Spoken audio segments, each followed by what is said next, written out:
This episode of Bulletproof Cash Flow is brought to you by Realty Dynamics. Learn how people like you can build substantial passive income while creating wealth for the long term through real estate investing. Visit rdyne.com. That's RDYNE.com.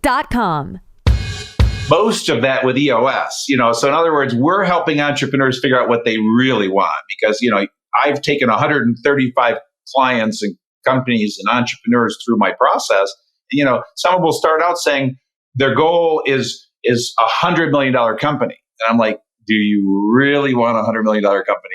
So when I get them to really be honest with themselves at the end of the day and what they really want and why they're really doing it, at the end of the day, they conclude 20 million would be perfect. Working because you want to, not because you have to, is financial freedom. And we want to help you create that. Welcome to the Bulletproof Cash Flow Show.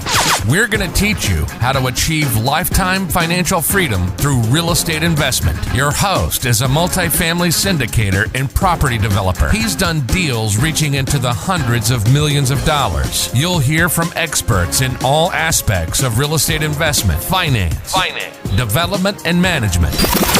Everything you need is right here. This is the Bulletproof Cash Flow Show. And this is your host, Augustino Pintus. Hey everyone, it's Augustino. More often than not, entrepreneurs make some critical mistakes that hinder the growth of their business. Ultimately, these mistakes can lead to living an entrepreneur nightmare. Now, what we must do as individuals is identify those mistakes. Now, our next guest knows all about this. Now, he's been an entrepreneur since the age of 21 and has an obsession with learning for what makes businesses and entrepreneurs thrive. Now, at 25, he took over his family business, which was deeply in debt and in dire need of help. He turned that company around, running it for 7 years, and ended up successfully exiting it with his partners. Now, he then set out to help other entrepreneurs and leaders get what they want from their businesses. Now, this is based on his years of real-world experience. He created an entrepreneur operating system, also known as the EOS, which is a practical method for helping companies achieve greatness. Now, he has personally delivered more than over 1,900 full-day sessions to over 135 companies, helping them implement EOS. He is also the author of many award-winning best-selling books, including Traction, Get Your Grip on Your Business, Rocket Fuel, How to Be a Great Boss, and most recently, he also released Entrepreneurial Leap, which we'll dive into today. So definitely check that out. Additionally, he is the founder of EOS Worldwide, an entrepreneur organization that helps thousands of businesses implement EOS with the aid of an international team with over 350 pros certified in EOS implementations and online support. Now, there's nearly 100,000 companies that use this EOS system worldwide. So needless to say, he's carved out a place for himself among many influencers in the business world. Now, with all that, I'd like to welcome my new good friend, Gino Wickman, to the show. Gino, thanks for coming on, man. Augustino, it is a pleasure to be here. Looking forward to hopefully helping some people today. Yes, absolutely. I think we will. Now, guys, like what Gino has to say, you can reach him via his contact page at ginowickman.com. He's got a lot of great material there. Check it out, all right? So, Gino, go ahead and tell listeners a little bit more about your journey. Yeah, you bet. You've covered it all, but maybe I'll fill in a few spots. We'll go all the way back and then jump all the way forward. And so the all the way back is graduating high school with a solid 2.3 GPA and not going to college and could not wait to get the hell out of academia. So academia was not for me. I just wanted to go to work. I just wanted to work as my friends all went off to college. I was an entrepreneur in the making. I didn't know it at the time, but I just kind of went to work. And I went and worked in a machine shop for a few years, saved up a bunch of money, took my entrepreneurial leap, bumped along, lost all my money, and ultimately, after all this crazy stuff, found myself taking over a family business after being in the real estate industry for a couple of years. You obviously shared the bio, and now let's jump all the way to the end of the story. After building EOS worldwide to where I did and selling it, and at this point, the number we've got 140,000 companies using the tools. Traction has sold its millionth copy. There's some really cool stuff there. What I decided to do, however, once I sold EOS worldwide, is to allocate a good chunk of my energy and time to this passion project that we're about to talk about, which is Entrepreneurial Leap, and helping entrepreneurs in the making, anyone out there that thinks they're an entrepreneur, wants to start a business, show them how to do it, the life, how to be successful, how to avoid the mistakes, but also make sure they have what it takes to be an entrepreneur. And so the way I describe that is I'm teaching what I needed the most. I'm teaching my 18-year-old self, who way back then I was a lost, mislabeled derelict. I was insecure. I was scared to death.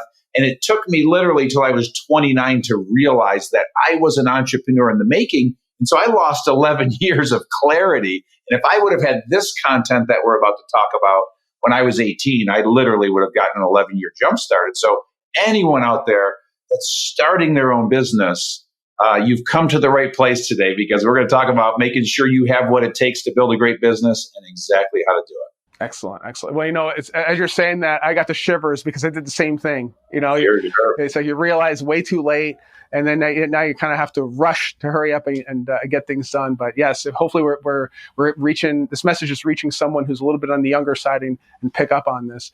So I know in the book, you break things up into 3 parts, and maybe we ought to explore these 3 parts, because I think that's a really good layout for someone that may be considering entrepreneurship, but I think there might be an entrepreneur.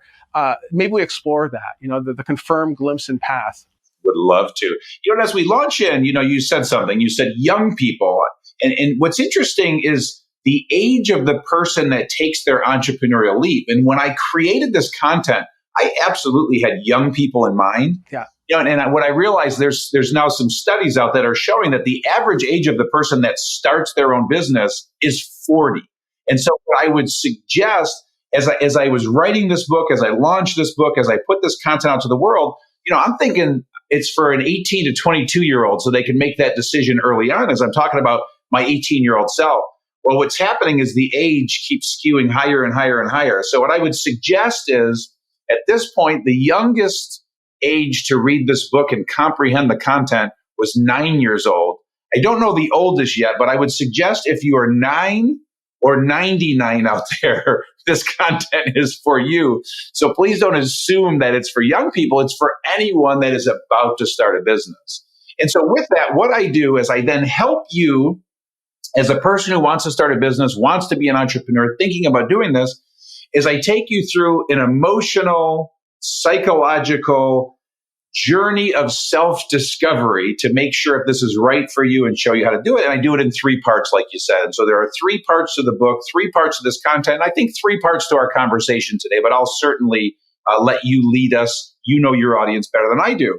And so the 3 parts are confirm, glimpse, and path. And at a very high level, confirm just simply means we've got to confirm if you have what it takes to be a true entrepreneur. Are you truly an entrepreneur in the making? And there are 6 essential traits that all true entrepreneurs have. Glimpse is then about, once we confirm that you are, glimpse is then showing you the life, all that is possible, all of your options, which then typically lights up a true entrepreneur and ready to run. And before you run, we then take you to path. And path is all about showing you a path to greatly increase your odds of success, show you how to build an organization and a company, and also help you eliminate half the mistakes you're about to make. I can't help you avoid all of them, but I can help you avoid half of them. The other half are just all part of the learning experience of life and being an entrepreneur. So there's kind of the high level context. Excellent, excellent. So let's touch on go a little deeper on the confirm side. So, and the reason I'd like to explore that a little more is because we have a lot of folks that often ask me about, hey, I want to get into real estate. What do I need to do? Where do I start? What do I buy? Where do I get the financing? How many LLCs do I have to set up? And I think that before all that takes place, there's some other things first. You have to really know yourself to see if you're willing to even do what it takes to be an entrepreneur, because it could be, and you're going to talk about this, I'm sure, some great times and bad times, and you have to be willing and ready and prepared to do both, right? You have got it. So what I'll do, if you'll allow me about a 4-minute riff, yes. I want to hit all of confirm in one fell swoop, and then we'll see what questions that prompts for you as you think about what your audience might ask, and as I kind of convey this to your audience. And so, hey, Augustino here, and I would love to connect directly with you. Text the word books to 844-428-1010 1344 to receive weekly book recommendations from me. Now we're going back to part one, confirm, and we've got to confirm whether you have these 6 essential traits. And so I'm about to share them, and I would just urge the audience to scan their body and just see, is this you? Because you were born with these, they've been with you your whole life. And so the 6 essential traits are visionary, passionate, problem solver, driven, risk taker, and responsible. And we can do a deeper dive into those if you'd like. But right now, I'm just going to keep it higher level. But the idea is to think about, do I have these 6 essential traits? What's important about them is I believe you're born with them. It's nature over nurture. They cannot be developed or learned. You either are or you aren't. And it's about 4% of the population that are true entrepreneurs and have these traits. Next step is there's an assessment that I offer. It is free. It's on the website. Go take it. It takes 5 minutes, literally. e-leap.com is the website. It's called the Entrepreneur in the Making Assessment. You answer 25 questions about yourself. Simply put, if you score 90 or higher, odds are pretty good you're an entrepreneur in the making. But the last thing I want to share with you is something that kind of takes the sting off. And that is something I created called the Entrepreneurial Range. And so this is in the book, and I talk about this. But if you can picture in your mind out there, or if you have something to write on and with for the audience, just illustrate an arc. And on the arc, on the right side, the far right side of the range, if you write the words true entrepreneur, and on the far left side of the range, you write the word self-employed. Anybody that owns their own business is somewhere on the entrepreneurial range. Well, on the far right are the extreme entrepreneurs, the greatest entrepreneurs of all time. Henry Ford, Elon Musk, Walt Disney, Oprah Winfrey, Sarah Blakely. On the far left side of the range are self-employed people, one-person shows, freelancers, people with a side hustle, somebody that buys a franchise, a sole proprietor, somebody with a lifestyle business.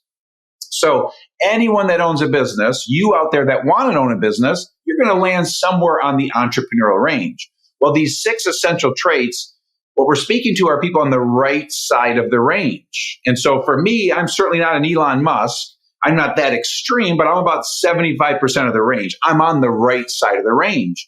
If you score low on the assessment, it doesn't mean it's a death sentence. It doesn't mean that you can't go be self-employed. And what's beautiful about this podcast and talking to a very specific target market, people that want to own multifamily businesses and build multifamily, apartment investment businesses and management. The point here is you may be a one-person show and you own a couple buildings and it's just you and you're cash flowing great and you're making $100,000 a year. That is admirable. You are self-employed. And if you're not compelled to build an empire with 100 people and 100 buildings, that's okay. But what happens if you have the 6 essential traits, you can't stop yourself from building an organization. It's just, we're all equipped to do that. When I sold the family business, I swore I'd never have a team of trainers. We had 50 trainers in that business. Well, I set out on my own, built EOS, and I couldn't stop myself. And so here the organization is now with 500 people in that organization. So we entrepreneurs, we can't stop ourselves from kind of building an empire, if you will. So put me to the test. Hopefully I communicated that well, Augustino. So what questions do you have? And hopefully, like I said, hopefully I communicated that clearly for you. No, you did. And it's funny because I think I don't want to spoil the third step by asking about this first step, because when it comes to entrepreneurship, I knew at a very young age I wanted to be an entrepreneur. I already knew.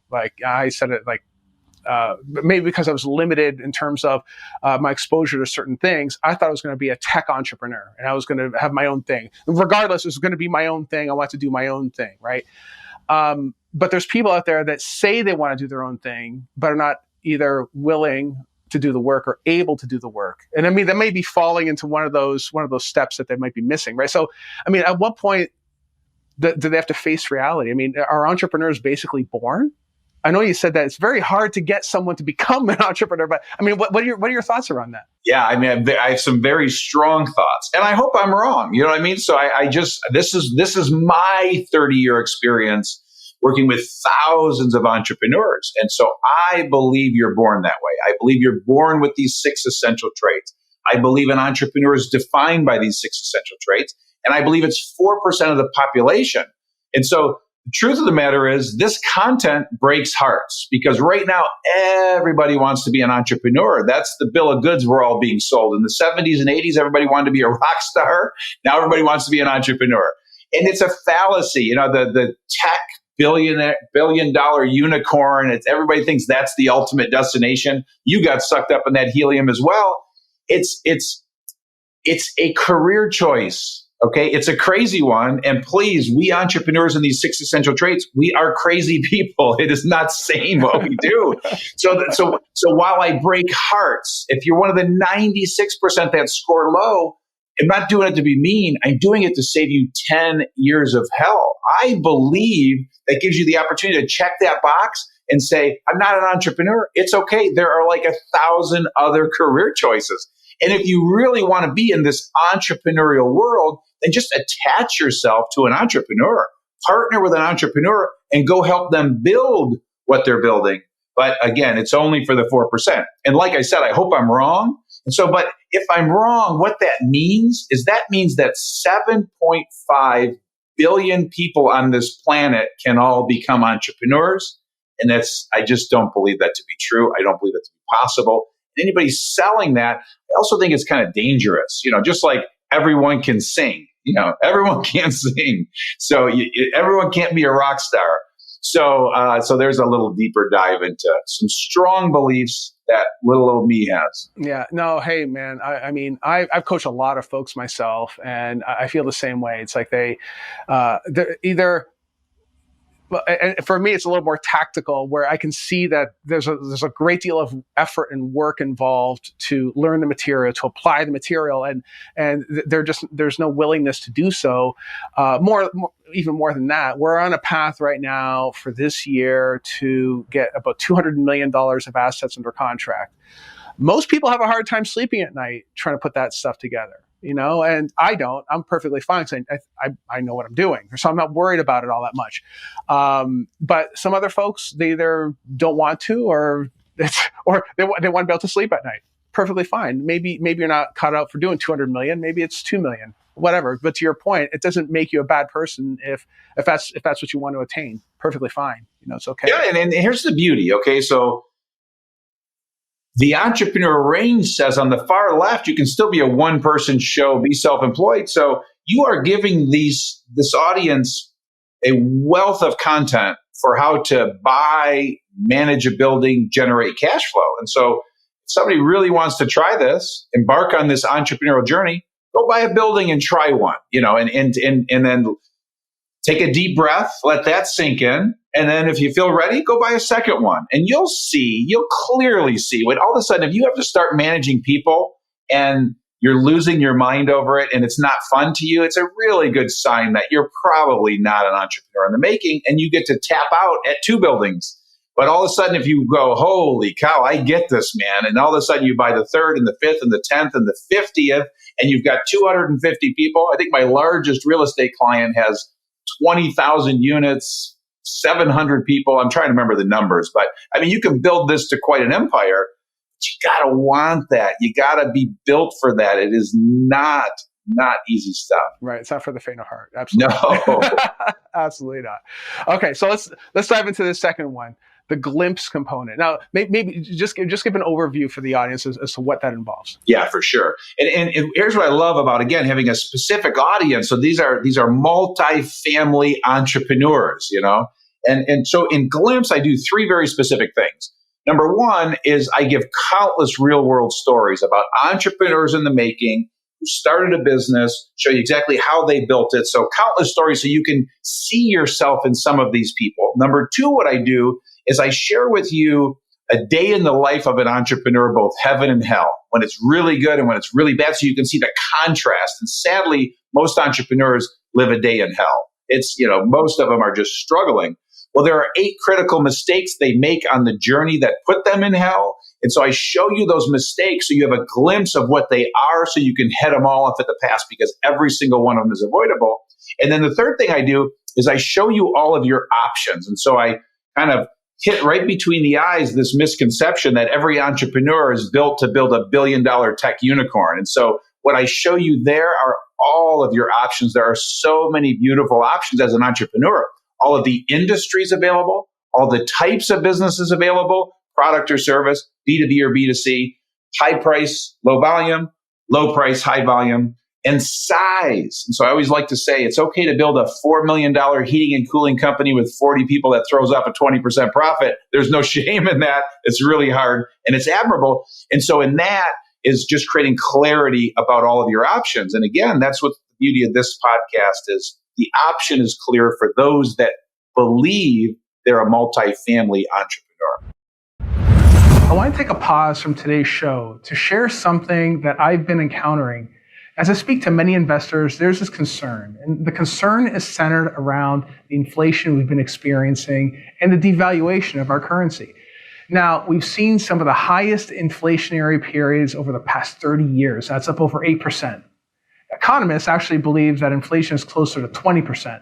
Some say it's even more. Now, what does this mean for you? Well, it means that money that is sitting in your bank account or self-directed IRA that's not invested in physical assets that hedge against inflation are losing buying power.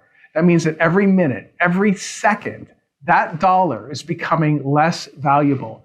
You see this every day. You see this in the groceries you buy, the gasoline you buy, everyday items that you're buying on a daily basis are becoming more and more expensive, and you're using a less powerful dollar to buy these items, meaning that dollar is losing value if it isn't put into a property that produces cash flow, just like real estate does. Now, our team here at Bulletproof Cashflow has put together a series of weekly webinars that cover real estate investing like multifamily, net lease, and real estate development.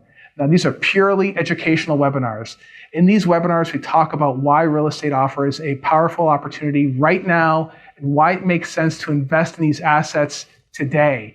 So, if you're interested in real estate or want to have the opportunity to get involved as a hedge against inflation yourself, I encourage you to go to bulletproofcashflow.com/webinars.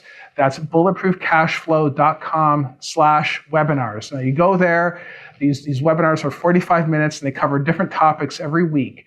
We go over the things you need to know to avoid some of the common pitfalls when it comes to investing while getting you prepared to invest your paper dollars into a real physical asset. Now, if you can't make the webinars, just go ahead and register and we will send you a recording that you can watch at any time. And by the way, these webinars are entirely free. There's no cost to you. This is just something that we do to educate our folks out there. So if you're enjoying this episode, please like and subscribe to Bulletproof Cashflow. It helps the channel tremendously when you do. Now let's go ahead and get back to the show. Yeah. Well, I can't say I'm a huge fan of the educational system. Only because I think that it's an antiquated system that was brought on, in my opinion, by the Industrial Age. It was basically centered around building soldiers and building workers. Not really a space for entrepreneurs, in my opinion. Right? Only the whole entrepreneur sector really came up fairly recently. But to that end, to your point, there's so many different ways you can go. I chose tech because at the time, tech was the thing to do, right? I had an aptitude for it.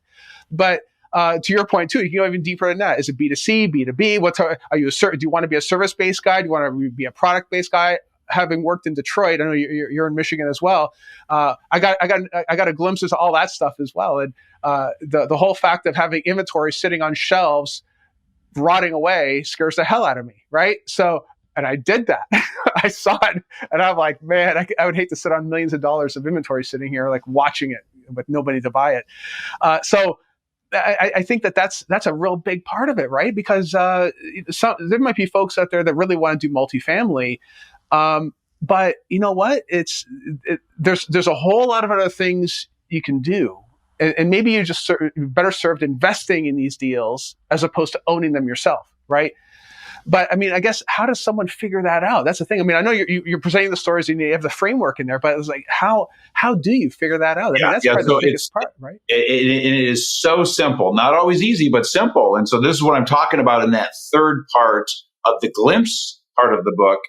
So I've created a tool called My Biz Match. Okay. And so once you understand I've got to choose from my industries. I got to choose type of business, product, service, B2B, B2C, high price, low volume, low price, high volume, and size. The tool, again, is called My Biz Match. Go to the website, e-leap.com. It is free. You're going to spend about 20 minutes on this tool, and you're just going to click a bunch of buttons. And out is going to pop the perfect answer. And you may realize it's not being a multifamily entrepreneur, so you may realize you're built for something different. Again, every entrepreneur is built to build something different. And so I love your story, and you're the perfect example of this because you realize, tech, I don't want to be a tech entrepreneur. So there are so many. I'm an education entrepreneur. So I've been in the education industry for 30 years. This is my heaven. This is my sweet spot. I love selling services. Like you said, I have utter disdain for inventory. Inventory on a shelf gives me the heebie-jeebies. I want to be the highest price in town. So I'm high value, low volume. And I'm a B2B guy. I love selling to CEOs. That's my sweet spot. So everyone out there, if you're an entrepreneur in the making, there's something you're built for and drawn to. You got to figure it out. And then the last is size. It's okay to build $1 million company with 10 people. It's okay to build $1 billion company with 100,000 people. You get to choose is the point. You get to choose. I have a buddy who's great at building $10 million companies. He's done it 3 times. Tried to build a $100 million company. Whole thing crashed and burned. We're not all cut out to build $1 billion companies. And so spend 20 minutes, invest in yourself. So in confirm, the powerful tool is the assessment. In glimpse, the powerful tool is My Biz Match. We'll talk about the powerful tool and path when we get there, but that's how you answer that question that you're asking. Yeah, excellent. Wait, and I think we might be able to answer that gentleman that you just mentioned a second ago here that was able to build $10 million businesses, but to get to 100, didn't do so well, right? That probably leads us to number 3. Path, because I know one of the things I know is you're really big on mentorship and surrounding yourself with people that know more than you do, which is a huge thing. Do you think, jumping ahead here, do you think that gentleman would have been better served either partnering with someone else or getting the right mentoring to get to that goal? You're talking about the $10 million guy? Yes. Not at all. Here's the point. The point is what he's built for. What he's great at, what his wiring is building $10 million companies. He's not capable of building a $100 million company, and it's okay. He's done it 3 times. Tried to build $100 million, it failed. He's now building his next one. And so he and I were talking when the $100 million one collapsed, and I said, maybe you're just great at building $10 million companies. And so with that, he's now building the next one. And I am praying to all that is holy is he will sell that one too at 10 million. Just stay in your sweet spot, what you're great at. So no, not at all, because I'll try not to get into too much of the content, but then there are also in path, you have to decide if you're a partner person or not. He's not a partner person. So he's just great at building $10 million companies. So that's like when there's 4% of the population are entrepreneurs, it's like 1% of that entire population is capable of building 3 $10 million companies. So there's nothing written that says you have to build a $100 million company. That's just my humble 2 cents. Yeah. Well, I think, pulling this out of the EOS system, is it because he's more of a visionary than an integrator? Because it sounds to me like he sounds to me like a visionary. Like he's a guy that can see it, put it all together to some extent, and then just run it. Let's use me as an example, because let's just tie it to employee size.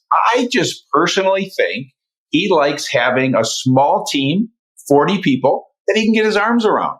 He doesn't like having 400 people. So let's use me as the example. I'm a 50 to 100 employee guy. I don't want hundreds of employees. I don't like not knowing everybody. It's not fun to me. So that's why I sold EOS Worldwide 4 years ago. We got to 200 people. That wasn't fun to me. It's not interesting to me. It's not enjoyable. So maybe I love that you keep digging, because growth for growth's sake is dangerous.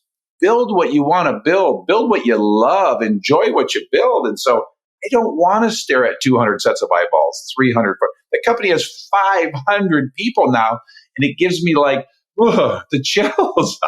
I don't want to run something like that. I don't want to own something like that. Now, I still own 12.5% of it. I still own all the books. I'm still the EOS guy. I just don't want the responsibility of being at the helm of that organization. Hopefully that makes sense. Yeah, no, it does. And I'm wondering if this whole thing about bigger. It's funny. I was thinking about it on the way back from the gym this morning. About Rockefeller, Carnegie, all these guys at the beginning of the industrial age, pushing all of this.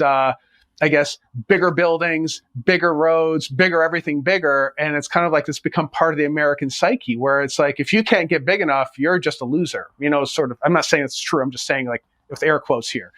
I wonder if that's like the undertone among entrepreneurs, right? Well, it is. And again, that's because you're seeing $1 billion this, $1 billion that. And so yeah. I've solved most of that with EOS. So in other words, we're helping entrepreneurs figure out what they really want, because, I've taken 135 clients and companies and entrepreneurs through my process.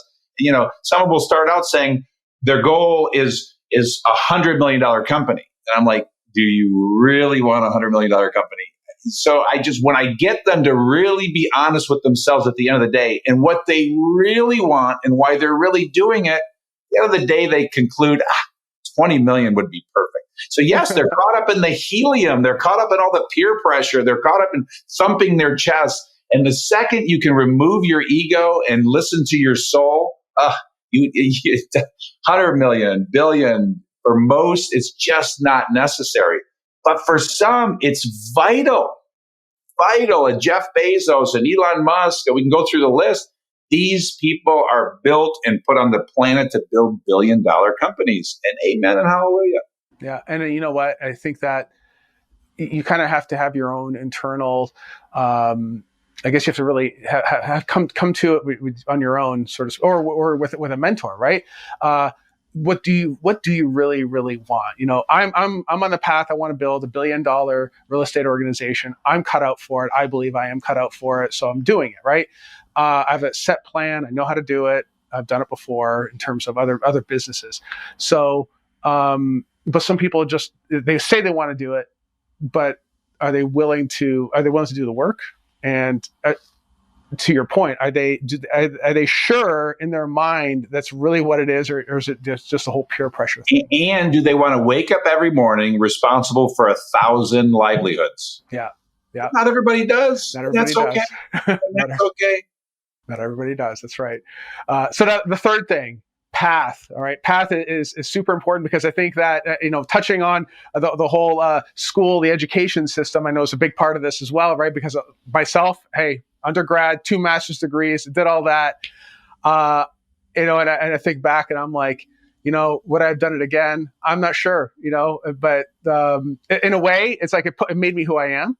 But it's kind of like if I hadn't done it, would I be able to do what I'm doing now?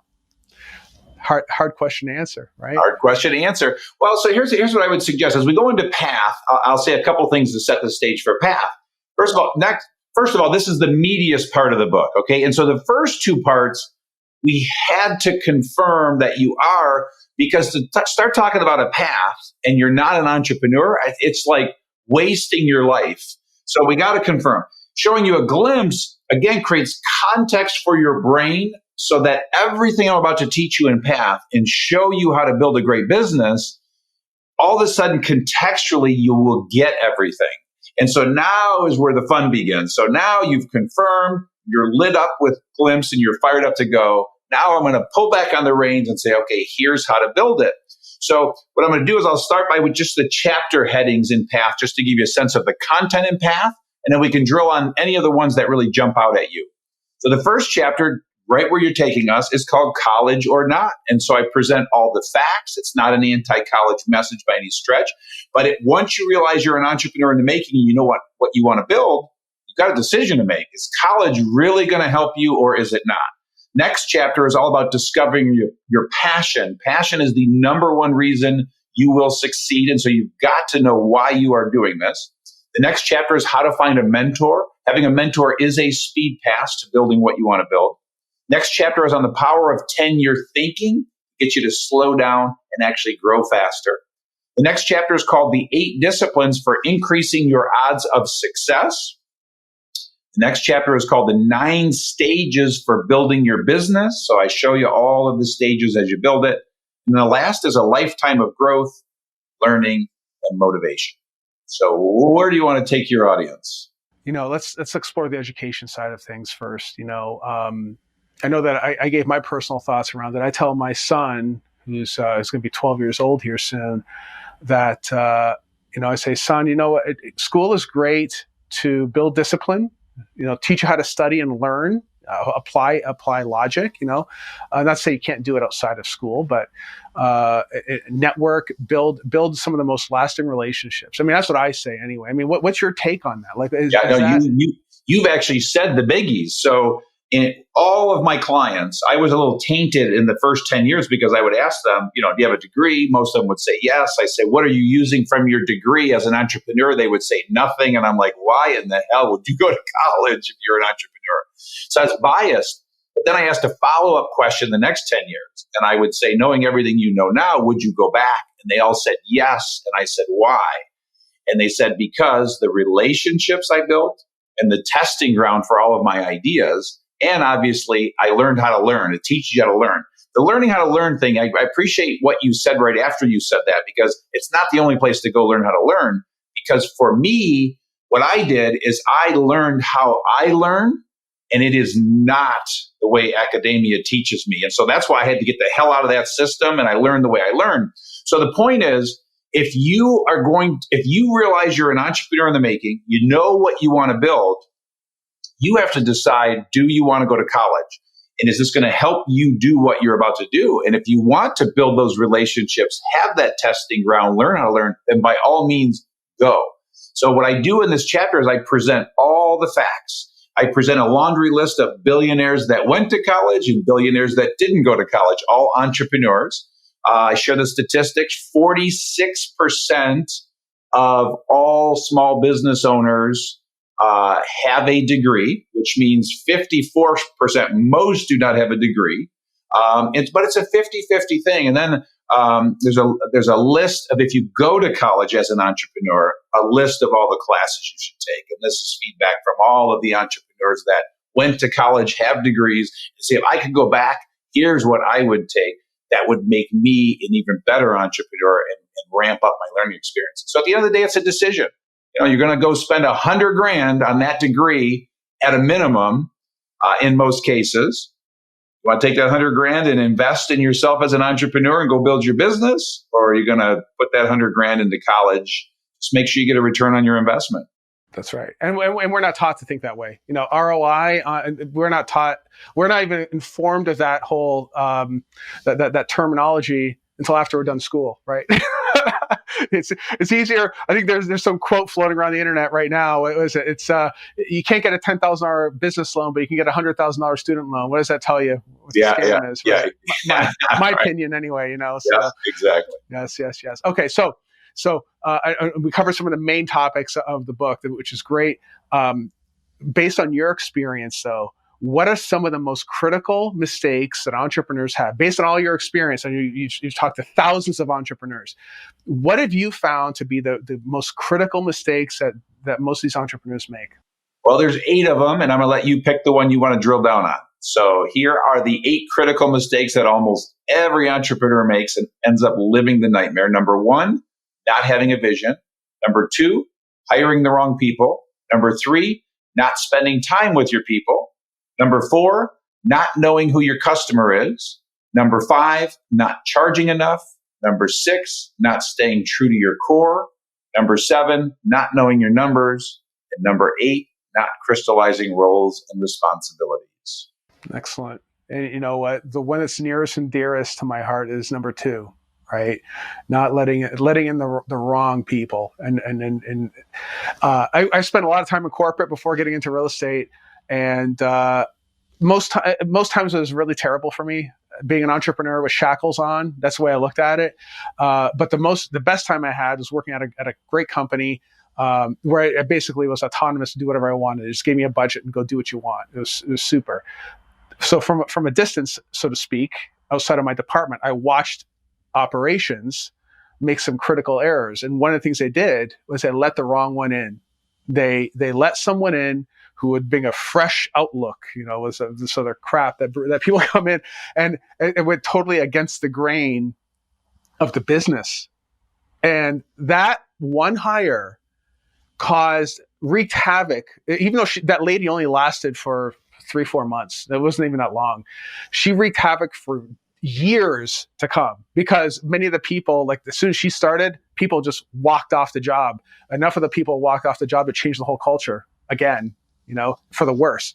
So I can't, it's like, I've seen that happen personally. And I try to be very careful with who I let into our organization too, so how do you avoid that mistake? I mean, I have my ways, but I'd rather hear from the expert. Like, how do you avoid that? I'm a visionary, so I know that may have something to do with it, but tell me what you think about that. Yeah, for sure. So let's talk about the mistake and how it shows up. You just gave a perfect example and story of how it shows up. And now I'll just give a generic version, because remember, the whole idea of this is to create awareness and head off at the pass what many of you as entrepreneurs in the making are about to do, because almost every entrepreneur does it. And that is, you launch your business, you start selling some stuff, you're reaching a level of success, and you need a body, and you need a body fast. And so you grab the closest body you can to you. So you hire your mom, your dad, your brother, your sister, your cousin, your neighbor, your best friend, and you just throw them into your organization, and then you get back to growing. And then you need another body, and you throw them in the organization. You grab the closest one, and another body, another body, another body. Well, all of a sudden, you've got an organization with 10, 20, 30, 50, 100 people, and a lot of them are the wrong people. And so that's the mistake, because then all of a sudden you find yourself with a mess to clean up. And so just know, everything I'm sharing today, there's not 1 ounce of theory in what I'm sharing with you. This is all from the real world, my experiences and thousands of entrepreneurs' experiences. So in EOS, the system I created, every client that comes to us, they've made this mess, and we're helping them clean up this mistake they make because they weren't savvy enough to know how to avoid the mistake. And on average, 20% of their people are going away within a year. So literally, you will get to a point when you have this aha moment that, holy crap, some of my people really suck. 20% are going away, and you got to be tough enough to get rid of them all. But here we go. Let's solve the problem before you create it. So how do you solve it? Here's the solution.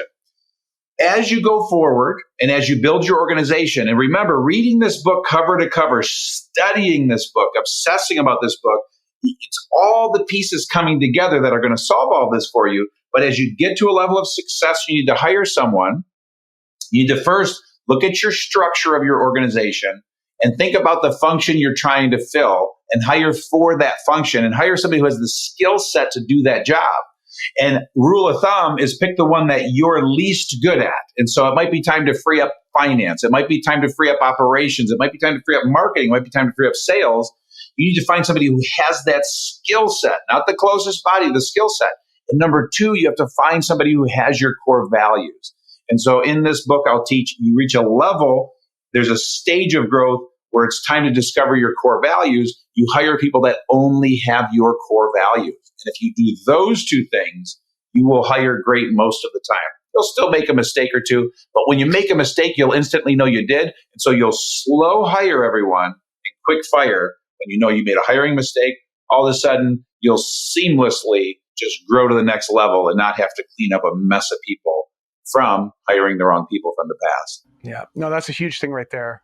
Hire fast, fire fast, or hire slow, hire fast, because even if the person you're interviewing exemplifies the core values, which is the hardest thing to figure out, right? Because to your point, if they don't have the core values, they're going to taint the whole group. It's going to be You got it. But it's like, that's the hardest part, because I mean, a good interviewer, or interviewee rather, that's very, very good at being interviewed, almost like a chameleon, right? They'll just change it up, or they'll just study the company, they'll get in there, and then they just ruin the whole place. So it's like, and they'll show themselves within 3 months, and the second they show themselves, don't be a wimp. Fire them immediately, get them out of your organization, and get somebody in there that is the right person in the right seat. Yeah. And I think that this is going to sound terrible, but as most of the companies you're dealing with, I know they range. I know it's typically between 100 or between 50 and 100 people, right? Typically, it's just your... For EOS, it's 10 to 250 is the sweet spot for EOS. So I know that in some of the smaller organizations, it's less of an HR nightmare as opposed to the large organizations that are sometimes, and depending on what state they're in, documentation, all that fun stuff, which extends this whole scenario too. So yeah, I guess you have to be willing and prepared to deal with the fallout of paying unemployment and all this other stuff too, right? Oh, yes. I mean, from a practical standpoint, I guess. Oh, yes. Yeah, good. The other thing I would quickly say, we're in PATH, and I know we're coming to the home stretch here. So in PATH, the tool that I teach there that's the most impactful tool in PATH is called My Vision Clarifier. And the point in this is you must have a vision when you launch your business. You got to get it out of your head into a document where it's in writing. It's going to evolve and change. But again, it's free, downloadable on the website. You're going to answer 8 aspects of the vision for a startup. And so with that is the third powerful tool. And there's 3 powerful tools, one for each part of the book. So Confirm is the assessment. Glimpse is My Biz Match.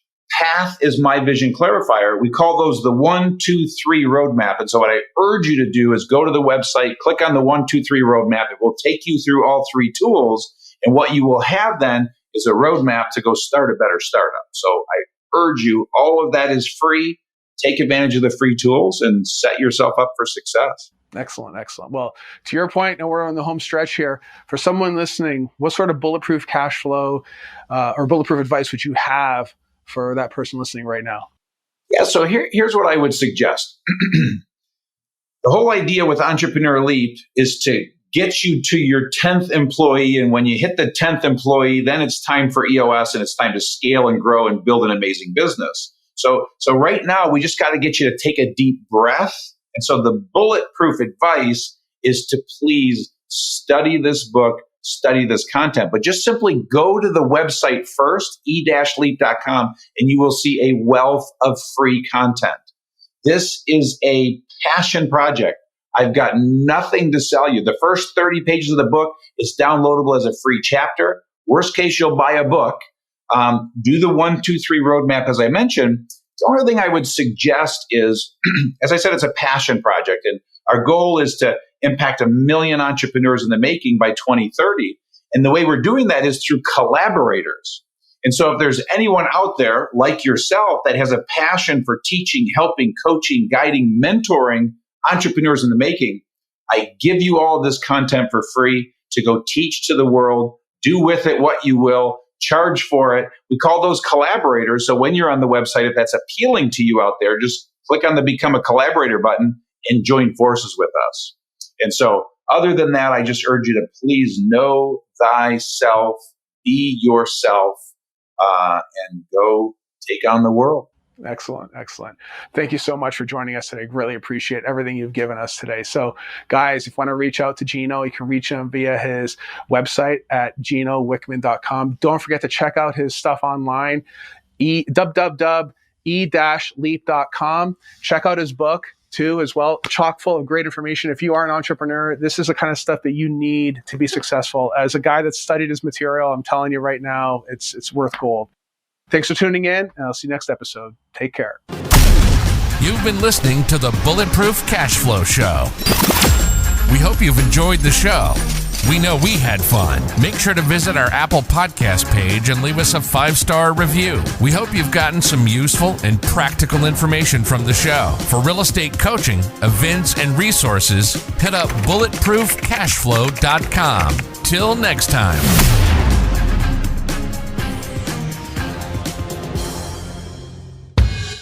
No information in this episode should be considered specific, personal, or professional advice. Any investment opportunities mentioned on this show are limited to accredited or sophisticated investors. Any investments will only be made with proper disclosure and subscription documentation and subject to all applicable laws. Please consult an appropriate tax, legal, real estate, financial, or business professional for individualized advice.